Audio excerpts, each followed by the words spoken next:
Uber and Lyft drivers just need to be aware that this is around the corner. No matter what type of lies these two, I don't want to say the word, put out in the media, they're just stringing you along, right? So there's a certain time frame left to make money, and then you have to have plan B or plan C in place. I highly suggest you start your own fleet or your own limo service, or become a private driver. That is my suggestion. Now, Uber and Lyft see more demand with robotaxis.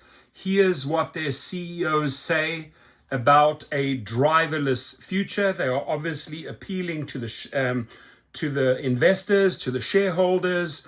Buy our stock, buy our stock. We have a vision, right? And the vision long-term does not obviously include the drivers. Uber and Lyft both plan to introduce more robo-taxis to their platforms. During earnings calls last week, the CEOs of Uber and Lyft said robo-taxis help expand their markets. It's become like a fierce battle between those two. Here is what the CEOs said about their robo-taxi plans. The CEOs of the two largest ride-hailing platforms in the United States see significant potential in attracting more customers and generating additional revenue with autonomous vehicles. How and when they arrive there may differ.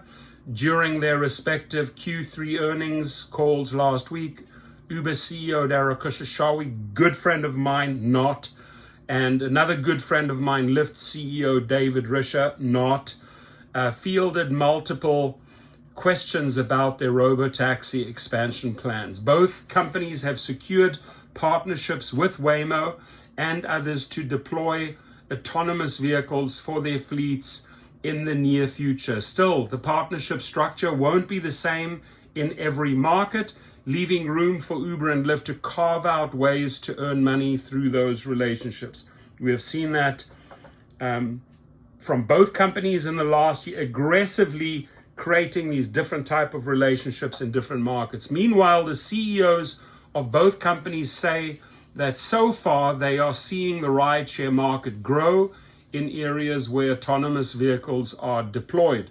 The biggest scale operations that we've got are with Waymo in Austin and Atlanta, Khosrowshahi said during Uber's earnings call. And what we are seeing is that those markets are growing faster than other US markets.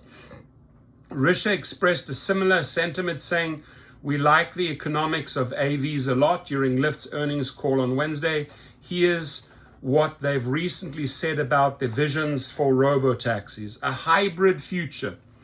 It may not be shocking that the chief executives of companies whose business rely on a large network of human drivers would say that the future of ride-hailing will be hybrid for some time. That's obviously just the stringing along part, right? Trying to keep those drivers happy. Oh, it's hybrid, we can do both.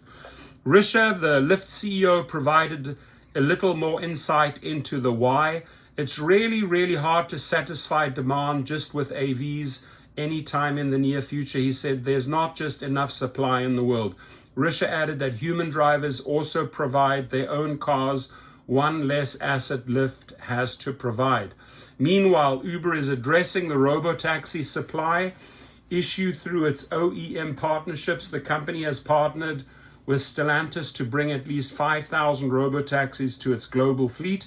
It has also partnered with Lucid and Nuro to deploy 20,000 robotaxis over the next 6 years. Still, that would be pale in comparison to the number of vehicles potentially owned among the 9.4 million drivers and couriers globally on the Uber platform. An Uber spokesman did not respond to a request for comment. Of course, they just rather ignore the tough questions. Robotaxi markets are seeing more riders.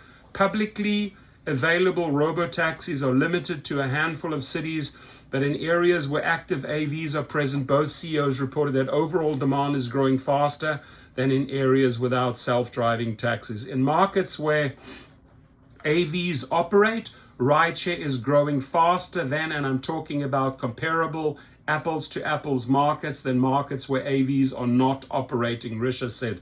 There are a lot of reasons that demand could be growing where robotaxis are active. Robotaxis are still a novel technology for most people. In San Francisco, Waymos have become a tourist attraction. There's also potential for complementary effects, such as human drivers taking care of longer trips. In addition, they could be making other vehicles more available since robotaxis operate 24/7. What if you bath in one of these taxis, right, in these Waymos? Next one's going to face the wrath. Early results indicate that AV rides expand total market demand and ultimately help reduce reliance on personal vehicle rides across a massively underpenetrated transportation market, CJ Macklin, a Lyft spokesman, told Business Insider. The profits yet to come. These things are just too expensive, ladies and gentlemen. So both CEOs agree that autonomous vehicles are a massive investment. Khosrowshahi highlighted the need to build a fleet of robotaxis, which he said would be funded in part through the margins seen from Uber's existing premium services. In addition, Uber's partnership with NVIDIA, in which Uber will provide driving data to train the chipmaker's autonomous AI models, envisions a future where any OEM car will be robotaxi ready. Khosrowshahi said this will be beneficial to Uber if owners decide to contribute their cars to the platform. Risha pointed to the operational investments required to keep robotaxis available for customers. For Lyft's partnership with Waymo in Nashville, customers will be able to hail a robotaxi on both Waymo's proprietary app and the Lyft app. However, Lyft will oversee the maintenance of all Waymo robotaxis. Good luck with that, Risha. Through its subsidiary, FlexDrive. The company invested in a depot that could cost between 10 and 15 million for that operation. Lyft's chief financial officer, Erin Brewer, said during the latest earning call. Risha said that the partnership structure will allow robotaxis to be accretive from the start. With Waymo's utilization of services provided by FlexDrive and the anticipated increase in overall ride volume on both networks, we expect the unit economics will be accretive.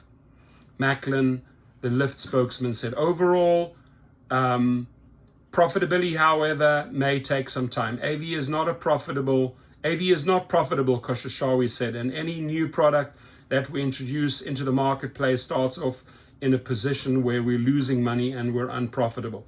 I mean, these things cost 150 to 250,000 each, and they have to be maintained. Good luck. So in other words, the robotaxis are here, but the money's yet to come.